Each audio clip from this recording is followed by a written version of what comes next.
கணவருடைய அதிகாரத்திற்கு கீழ்ப்படியணும். இன்னைக்கு சாம்பார் தான் வைக்கணும் அப்படின்னா வச்சிடுறேங்க சாம்பார் உங்களுக்கு. இங்கே பாருங்க, நல்லா கவனிங்க. உங்கள் கணவர்களை நீங்கள் தான் அன்பு காட்டி அவருக்கு கீழ்ப்படுகிறது தான் அந்த அன்புக்கு அடையாளம். ஆமென், அல்லேலூயா. நல்லா கவனிங்க. கணவரை கனவீனப்படுத்தக்கூடாது, அவரை கனப்படுத்துகிறவர்களாய் நீங்கள் மாற வேண்டும். ஒரு விஷயம் சொல்கிறேனே, மனைவி கணவரை கனப்படுத்தும் போது மட்டும்தான் அந்த கணவருக்கு எல்லா இடத்துலேருந்து கனம் வரும். சில குடும்பங்கள் என்னென்னா, அந்த அம்மா அவனே இவனே அவனே இவனேன்னு பேசும், ஆனால் வெளியிலேருந்து மரியாதையை எதிர்பார்க்கும். அவன் உங்களை மதிக்காமல் போகிறான், இவன் உங்களை மதிக்காமல் போகிறான், நீ ஏன் மதிக்கலையே, அவன் மதிச்சான்னா மதிக்கலாட்டி என்ன சொல்கிறது உங்களுக்கு விளங்குதா? வீட்டுக்குள்ளே வச்சு கும்முன்னு கும்பிடும், என் கணவரை நீங்கள் மதிக்கலை, என் கணவருக்கு நீங்கள் முதல்ல நீதாம்மா உன் கணவரை மதிக்கணும். அப்போ தான் அந்த மதிப்பு ஆண்டவர் இடத்துலேருந்து அநேக இடத்துலேருந்து கொடுப்பார். ஆமென், அல்லேலூயா. உங்கள் கணவர் அதாவது எப்படிப்பட்டவராக கூட இருக்கலாம். கணவருக்கு கொஞ்சம் மதியினம் இருக்கும். எப்படின்னா, அவர் சில விஷயத்தை யோசிக்காமல் செய்வார், ஆனால் பெண்கள் யோசித்து செய்வாங்க. ஆனால் அந்த இடத்துலையும் கூட கணவரை கனப்படுத்தணும். நீங்கள் அவரை ஏளனமாக பேசிட்டீங்கன்னு வச்சுக்கோங்க, ஏளனமாக அவரை திட்டிட்டீங்கன்னு வச்சுக்கோங்க, கர்த்தர் உங்களை அலங்கோலமாய் மாற்றிடுவார். இங்கே வசனம் சொல்லுது, உங்களுடைய அலங்கரிப்பே அதுதான்.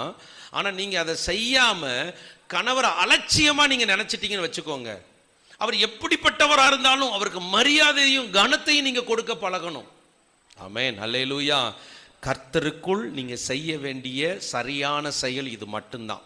இந்த ஒழுக்கம் உங்கள் குடும்பத்துக்குள்ளே இருந்துருச்சுன்னு வச்சுக்கோங்க, உங்கள் குடும்பம் ஆசீர்வாதமாய் மாறிடும். ஏசு ஆசீர்வாதத்தை இழந்ததுக்கு என்ன காரணம்? அவன் தனக்கு கொடுக்கப்பட்ட பொறுப்பை உணரவில்லை. நீங்கள் மனைவியாக இருந்தீங்கன்னா உங்கள் கணவரை கனப்படுத்தணும், அப்போ தான் நீங்கள் ஆசீர்வதிக்கப்பட்டவங்க.